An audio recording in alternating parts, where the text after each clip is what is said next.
High guys and welcome back to the channel Deepak Yadav education. Now इस video में हम लोग डिस्कशन करेंगे एक काफ़ी ज़्यादा इंपॉर्टेंट टॉपिक के बारे में। लगातार बहुत सारे न्यूज़पेपर्स इस आर्टिकल को पब्लिश कर रहे हैं। अब जैसी मेरी नज़र पड़ती है उसके बाद मैंने काफ़ी डिटेल से इस आर्टिकल को पढ़ा, तो मैंने सोचा आपके साथ में भी यहाँ पर इस टॉपिक को शेयर करता हूँ। काफ़ी सारे लोगों ने इसके बारे में ऑलरेडी पढ़ लिया होगा और काफ़ी सारे लोगों को अभी भी इसके बारे में नहीं पता होगा। अब जो ये पिक्चर में आपको ये व्यक्ति यहाँ पर नज़र आ रहे हैं, ये बेसिकली एक IAS ऑफिसर हैं। नाम है इनका रामविलास यादव। अब इनके ऊपर विजिलेंस का एक एक्शन लिया गया और उस एक्शन के तहत पता ये चलता है कि इनकी जितनी भी इनकम है, यानी जितनी भी आय है, उससे 500 गुना ज़्यादा की संपत्ति इनके पास में अभी के टाइम पर देखने को मिलती है।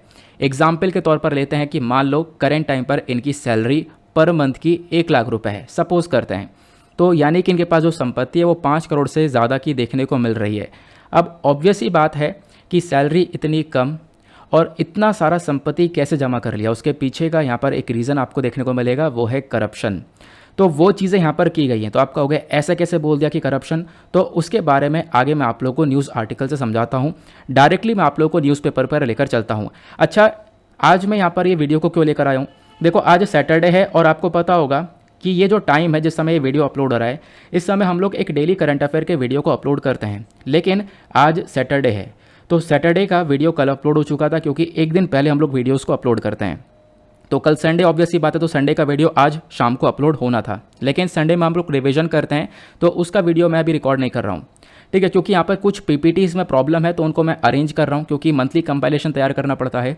तो वो जो आर्टिकल्स है, यानी कि जो आपका रिवीजन हुआ करता था वो होगा, उसकी परेशानी बिल्कुल आपको नहीं देने दूंगा मैं, या फिर आप कह सकते हो बिल्कुल परेशान नहीं होने दूंगा। और उसके लिए क्या किया जाएगा, तो जो मंथली कंपाइलेशन होता है बेसिकली बिल्कुल मंथ के लास्ट में मैं पूरा का पूरा वीडियो अपलोड करूंगा। उसके अंदर वो सारे न्यूज़ आर्टिकल जो इसमें हम लोग रिवीजन करते हैं वो सब कवर करवा दिए जाएंगे। ठीक है, तो इसी वजह से मैंने आज ये वाला टॉपिक उठाया। मैंने सोचा फिर भी कुछ चर्चा कर लेते हैं और इसके बारे में थोड़ा सा मैं आप लोगों को बताता हूँ।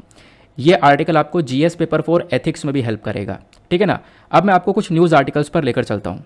देखो, एग्जाम्पल के तौर पर मैंने यहाँ पर गूगल पर टाइप कर दिया है IAS रामविलास यादव। अब जब यहाँ पे मैं ये न्यूज़ वाला ऑप्शन ओपन करता हूँ तो आप देखोगे 2 दिन पहले से इस न्यूज़ के बारे में चर्चा की जा रही है। ये 2 दिन पहले की न्यूज़ है, ये 4 घंटे पहले की न्यूज़ है, इधर ये 7 घंटे पहले की न्यूज़ है, 1 घंटे पहले की न्यूज़ है, 1 दिन पहले की न्यूज़ है, उसके बाद ये 1 दिन पहले की न्यूज़ है। लगातार पूरे इंटरनेट पर ये न्यूज़ छाई पड़ी है। तो इसी वजह से मैंने सोचा आपको भी इसके बारे में पता होना चाहिए। हालांकि काफ़ी सारे लोगों को इसके बारे में पता होगा। जैसे मान लो कोई भी आर्टिकल हम ओपन कर लेते हैं, सपोज इस वाले आर्टिकल को ओपन किया। अब इसमें हम लोग जानते हैं, देखो क्या हुआ है। यहाँ पे बोला गया कि जो ये व्यक्ति हैं इनका नाम है रामविलास यादव। अब क्या होता है, पता लगाया जाता है कि इनके पास बहुत सारी संपत्ति है, बहुत सारा पैसा पाया गया है। लगभग इनके पास में 70 लाख रुपए की एक FD है, इनकी बेटी के खाते में 15 लाख रुपए हैं, इनके पत्नी के नाम पे काफ़ी सारे पैसे हैं, कई बीघों में ज़मीन इनके पास में देखने को मिलेगी, कई सारे यहाँ पर और भी जगह पर प्रॉपर्टीज़ देखने को मिलेंगी। तो कई सारी रकम यहाँ पर जोड़ रखी है। अब आप कहोगे एक अलग तरीके से भी जोड़ी जा सकती है ना, बिल्कुल जोड़ी जा सकती है, लेकिन यहाँ पे ऐसा क्यों कहा जा रहा है कि करप्शन है? देखो, इसके बारे में बहुत सिंपल सी बात है, ये लाइन पढ़ो। जब इतने सारा पैसा है इनके पास में, इस चीज़ को लेकर इनसे जब पूछताछ की जाती है, इनसे सवाल जवाब किए जाते हैं, तो पता है इनका जवाब क्या होता है? इनका जवाब यह है कि इनको नहीं पता इनके खाते में कौन व्यक्ति पैसे जमा करता है। ऐसा भी है कि इनको नहीं पता चल रहा है कि इनके अकाउंट में कौन पैसे जमा कर रहा है, कौन इनके नाम पे प्रॉपर्टीज़ खरीद के रख रहा है। वाह, ठीक है ना। तो ये चीज़ यहाँ पे बताई गई। मैंने आपको बताया कई बीघे में यहाँ पर ज़मीन वगैरह इनके पास में देखने को मिल जाती है। अब देखो, दिक्कत यह है कि एक IAS ऑफिसर कैसे बनता है। UPSC का एग्ज़ाम देने के बाद में जाके वो IAS ऑफिसर बना। अगर मैं आप लोग को इनके बारे में बताऊं तो काफ़ी डिटेल से मैंने पढ़ा, तो काफ़ी होनहार व्यक्ति थे। इनफैक्ट टॉपर रहे हैं, 12th के टॉपर थे, पूरे स्टेट को टॉप किया इन्होंने। उसके बाद में PCS ऑफिसर बने, फिर उसके बाद में IAS ऑफिसर बने।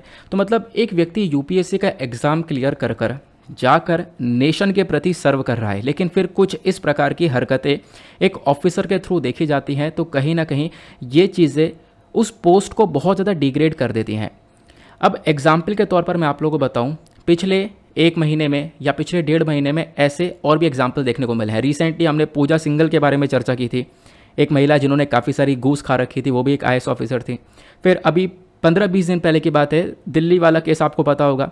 2 IAS ऑफिसर जो यहाँ पर हस्बैंड वाइफ थे, वो दिल्ली में क्या करते थे, एक स्टेडियम को शाम 7 बजे बंद करवा देते थे। अब शाम 7 बजे से पहले पहले उस स्टेडियम को खाली करवा दिया जाता था। वहाँ पे जितने भी एथलीट्स हैं उन सबको वहाँ से हटा दिया जाता था, मतलब कि खाली कर दो स्टेडियम। पता है क्यों? वो इसलिए क्योंकि वो आईएएस ऑफिसर शाम 7 बजे से अपने कुत्ते को टहलाते हैं, किसमें? स्टेडियम के अंदर में। ये बातें जब बाहर निकलती हैं, इंडियन एक्सप्रेस इसको पब्लिश करता है, तो लगातार इसके बारे में चर्चा होती है। तो आप समझ सकते हो कि मतलब कुछ लोग हैं जिनकी मेंटेलिटी क्या देखने को मिल रही है और वो उस पोस्ट का किस प्रकार से यहाँ पर फ़ायदा उठा रहे हैं। ऑब्वियस ही बात है, पावर्स हैं, लेकिन ये जो कहीं ना कहीं पावर्स का मिसयूज़ है।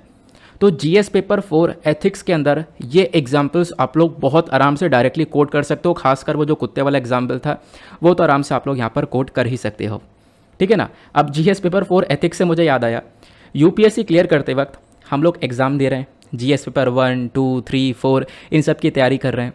अब पेपर 4 के अंदर एथिक्स के बारे में पढ़कर जा रहे हैं कि एक आईएएस ऑफिसर को कैसा होना चाहिए, क्या उसकी ड्यूटीज़ हैं, क्या इंटीग्रिटी है, क्या मॉरलिटी है, ये सारी चीज़ें हम लोग को पता होनी चाहिए। इस चीज़ों को लिख रहे हैं और इन चीज़ों को लिखने के बाद, इंटरव्यू फेस करने के बाद जाकर इस प्रकार से जो हरकतें दिखाई जाती हैं, ये कहीं ना कहीं एक बहुत बड़े कंसर्न पैदा करती हैं। अब उससे भी एक इंपॉर्टेंट बात क्या निकल कर आती है? देखो, इंपॉर्टेंट बात ये भी है, जो ये पैसा खाया गया किसी भी इंसान के थ्रू, अगर हम लोग बात करें कोई भी सरकारी अफसर यहाँ पर पैसा खा रहा है, तो वो पैसा आखिरकार किसका है? ऑब्वियस सी बात है, पब्लिक का पैसा है, आपका है, हमारा है, हम लोगों ने यहाँ पर टैक्स पे कर रखा है। सबसे बड़ी बात, आप हो, मैं हूँ, जो मिडिल क्लास फैमिली है उनको सबसे ज़्यादा प्रॉब्लम होती है, क्योंकि टैक्स के चपेट में मिडिल क्लास फैमिली को सबसे प्रॉब्लम कैसे होती है? मिडिल क्लास फैमिली सबसे ज़्यादा टैक्स पे कर रही है, उनके ऊपर सबसे ज़्यादा बर्डन रहता है इस टैक्सेशन का। अब वो लोग यहाँ पर पैसा पे कर रहे हैं, चाहते हैं हम लोग की एक्सपेक्टेशन है उसका कहीं सही जगह पर यूज़ हो, लेकिन इस प्रकार से उस पैसे का गलत यूज़ देखने को मिलता है। ये करप्शन जो है ये कहीं ना कहीं चीज़ों को काफ़ी हद तक बिगाड़ देता है, ठीक है ना। तो ये अमर उजाला का आर्टिकल है, जैसा आप लोग यहाँ पर देख पा रहे होंगे। इनसे इतने सारे क्वेश्चन पूछे गए, लगभग 100% क्वेश्चन पूछे गए, उसमें से 80% जवाब इन्होंने घुमा फिरा के दिया। इसी वजह से इनको अरेस्ट कर लिया गया। इनके बारे में पूछा, इनके आय का, यानी जो इतना सारा पैसा उन्होंने कमा लिया, यानी कि जो इनकी इनकम है वो तो ठीक है, उसके अलावा जितना सारा जो पैसा कमाया उसका सोर्स क्या हो सकता है? इन्होंने बोला खेती है। हालांकि पता चलता है इनके गांव में इनके पास 10 बीघा ज़मीन है, उसमें भी यहाँ पर कुछ चीज़ें अच्छी उगाई नहीं जा रही हैं, तो इतनी बड़ी आय ऐसे हो नहीं सकती है। तो कहीं ना कहीं यहाँ पर इनके थ्रू भी बहुत ज़्यादा घुमा के जवाब दिए जा रहे हैं, जिसकी वजह से यहाँ पर आप कह सकते हो लगातार इनके ऊपर एक्शन लिए गए, अरेस्ट किया गया और विजिलेंस यहाँ पर खासकर अभी पूरी तरह से फोकस कर रहा है। अभी जांच पड़ताल देखो पूरी तरह से जारी है, ठीक है ना। और उससे बड़ी बात क्या देखने को मिल रही है, ये जो रामविलास यादव हैं, इनके कारनामे के खास चर्चा में एक और चीज़ निकल कर आती है। पिछले कुछ दिनों में क्या होता है, इनके गांव में छापा मारा गया, तो वहाँ पर एक आलीशान मकान उनकी ज़मीन पर बना हुआ था, आलीशान मकान बना हुआ था और उस मकान पर पंचायत घर लिखा हुआ था। अब मकान बनाने के लिए कैसे पैसे आए उस आलीशान मकान को बनाने के लिए? ऑब्वियस सी बात है, पैसा ज़्यादा लगा होगा। पैसे कैसे आए पूछा गया तो इसके बारे में भी इनके पास कोई जानकारी नहीं। पहली बात तो यही है कि कोई जानकारी नहीं कहाँ से पैसा आ रहा है। बात करते हैं कि यहाँ पर कौन जमा कर रहा है इनके अकाउंट में पैसा, कौन इनके नाम में प्रॉपर्टी ले रहा है, इनको कुछ नहीं पता। आई होप आप लोग यहाँ पर इस बात को अच्छे से समझ रहे हो। ये मिसयूज़ ऑफ पावर आप लोगों को देखने को मिलता है। जीएस पेपर 4 एथिक्स के अंदर हेल्प करेगा। करप्शन जैसी चीज़ें आप लोगों को बहुत ज़्यादा यहाँ पर देखने को मिल जाती हैं। अब आप लोग यहाँ पर एग्जाम्पल देख पा रहे हो, ऑब्वियसली यहाँ पर इससे काफ़ी कुछ सीख रहे होंगे। यूपीएससी हम लोग क्लियर कर रहे हैं नेशन के लिए सर्व करने के लिए। यहाँ पर एक जज्बा, एक जोश है, किस लिए हम लोग यहाँ पर क्लियर कर रहे हैं? ये हरकतें करने के लिए बिल्कुल भी नहीं, नेशन के प्रति सर्व करने के लिए, लोगों की भलाई के लिए। यही हम लोग यहाँ पर क्या करते हैं, इंटरव्यू में हमेशा यहाँ पर यही व्यक्ति एकदम से यही बोलता है कि यार नेशन के लिए सर्व करना है। मैंने ये सोचा था कि हाँ मैं नेशन के लिए सर्व करूँगा, और ये देखो किस प्रकार से सर्विस नेशन के प्रति दी जा रही है। तो आई होप आप लोग इससे काफ़ी सारी चीज़ें सीख रहे होंगे और काफ़ी कुछ आपको यहाँ पर पता चला होगा। तो छोटा सा आर्टिकल था, क्योंकि मैंने आज का जो करंट अफेयर का वीडियो है वो तैयार नहीं किया है। रीज़न क्या है मैंने आप लोग को इसके बारे में ऑलरेडी बता दिया है, ठीक है ना। तो आई होप आप लोगों ने यहाँ पर बहुत कुछ सीखा होगा। नाउ इसी के साथ करते हैं हम लोग अपने इस लेक्चर को समाप्त। बाकी आपका जो करंट अफेयर का वीडियो है वो रेगुलर बेसिस पर आता रहेगा। अभी आपका कुछ भी नहीं छूटा है, ध्यान रखना, क्योंकि कल संडे है, संडे में हम लोग रिविजन करते हैं। मेरी कुछ पीपीटीज तैयार नहीं है, आगे पीछे हो रही हैं, तो उसको मुझे अरेंज करने में काफ़ी टाइम लग रहा है, ताकि आप लोगों को लास्ट में परेशानी ना हो, आपके पास एक कंपाइलेशन तैयार हो जाए, ठीक है। तो इसी वजह से मैंने ये काम किया और ये वीडियो के थ्रू आपको काफ़ी कुछ इन्फॉर्मेशन मिल चुकी है। मिलते हैं आप लोगों से अगले वीडियो में। आज के लिए bye bye, have a nice day, thank you and Jai Hind.